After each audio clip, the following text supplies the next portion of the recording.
Hey, what's up there, Diesel First? Today I'm going to show you how you can test your MAP sensor with or without a wiring diagram using just a multimeter. Alright, for the purpose of this video, I'll be using this bigger multimeter that I got for $25 at Harbor Freight so you guys can see the bigger numbers better.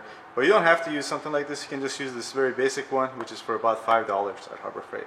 Alright, so the first thing we want to do is to find our MAP sensor, and our MAP sensor is usually located somewhere between our air filter box and our throttle body. And on this car, it's located right down here on the air filter housing itself. So next you just want to follow the wiring that comes out of your MAP sensor and then find your MAP sensor connector. And next you want to remove your connector. Alright, before we go any further, I think I need to mention that whenever you're using a multimeter to test sensors and wiring on your car, especially if you're testing hot wires, it's important to follow the testing procedure step by step and not skip any, because otherwise you run the risk of potentially damaging your wiring harness or your sensors. Alright, so a quick explanation of how your MAP sensor works. Your MAP sensor basically receives constant voltage and ground from your ECU, and then it changes that voltage based on how much air is flowing past it, and it sends that signal in the form of a DC voltage back to your ECU. And then your ECU uses that information amongst other sensor inputs to do things like adjust ignition timing, adjust fuel injectors, amongst other things that help your engine run smooth. Alright, so as you can see, we got 4 pins on this wiring harness, and similar to our throttle position sensor, we're going to have one of these pins is going to be for our constant voltage supply from our ECU, which is either going to be 5 or 12 volts, and the other one is going to be our constant ground, and the other two are going to be our signal wire and our sensor ground. Alright, so the first thing we want to do is to find our constant voltage supply from our ECU. So we're going to get our multimeter, turn it on, and then turn our settings to 20 volts. Since we don't expect to see anything more than 12 volts when testing for voltage, we go to the next higher setting, which is 20 volts in our case. Next we'll ground our black test lead, and we want to make sure you get a good ground on this. Next we'll get in our car, put the key in the ignition, and turn the ignition to the on position without turning on the engine. We do this so that our ECU sends ground and voltage to our MAP sensor. Alright, next we'll grab our other test lead and we're going to touch each pin, and the one that gives us 5 or 12 volts we're going to write down as our constant voltage supply wire. Alright, here we go. We'll start with bottom left. We got nothing. Top left, nothing. Top right, and here we go. We got 12.6 volts, and there we found our voltage supply wire. So now we'll just flip this over and write down the color of the wire, which is red in this case, as our constant voltage supply wire. Alright, so next we're going to try to find our constant ground wire, and we do that by getting our multimeter and putting our settings to ohms and measuring resistance from each pin to ground. And I'm going to choose this last setting on this multimeter, which will not only give us a reading but also give us an alarm or a beep whenever we have ground. Alright, so while checking for ground, you want to make sure you exclude the last pin, which was our voltage supply wire, because you don't want to check the resistance of a hot wire. Okay, so we're just going to start from the right bottom pin and work our way around. And there we go, first try, we got it. So our right bottom pin is going to be our constant ground wire. So we'll flip our connector around and write down the color of the corresponding wire, which in our case is going to be this black and white wire for constant ground.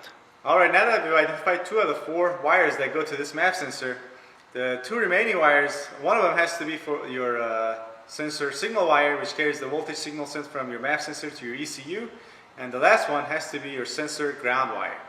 So basically now we're just going to reattach our connector and then back probe the 2 remaining wires. And it's not going to matter exactly which wire is which of the remaining 2, because once we hook up our multimeter to that, if we have them the wrong way around, we're only going to see a negative on the side of this. But in order to get a more accurate reading, if we do get a negative sign next to our voltage reading, all we have to do is just switch the test leads around.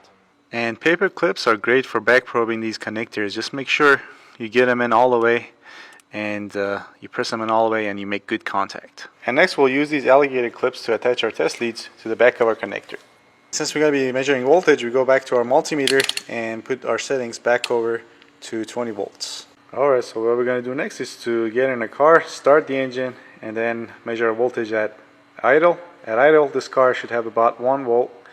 Okay, before I start the engine, I think I need to mention that the readings I mentioned, the 1 volt at idle for this car, which is a 2001 F-150 with a 4.2 liter, is at idle when the engine is properly warmed up. Now I'm going to be doing this on a cold start, so the RPM is going to be a little bit higher, therefore our reading is going to be higher than 1 volt. But then if it's a good MAP sensor, it's going to come down, decrease gradually, and then settle around 1 volt.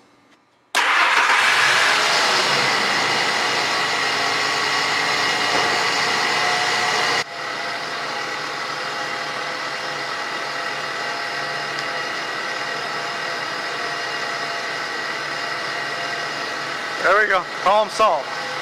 Alright, so it's been a couple of minutes and it's settled around 0.85 to 0.9 volts, which is about right. But now I'm just gonna play with the throttle plate. I'm gonna slowly open it, and we should see a gradual increase in the amount of voltage being put out by our MAP sensor. And then once on the way down, we should see a gradual decrease.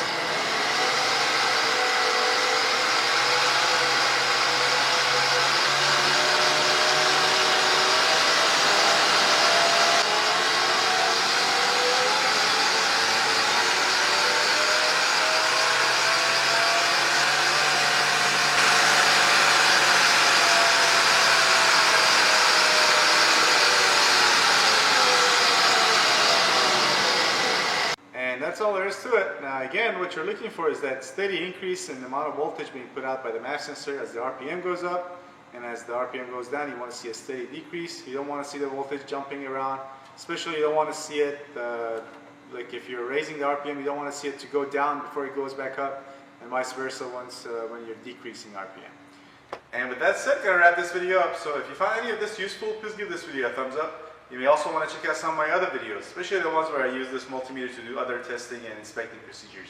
I'll put some on the screen as video links so you can just click on it. Alright, thanks for watching. See you next time.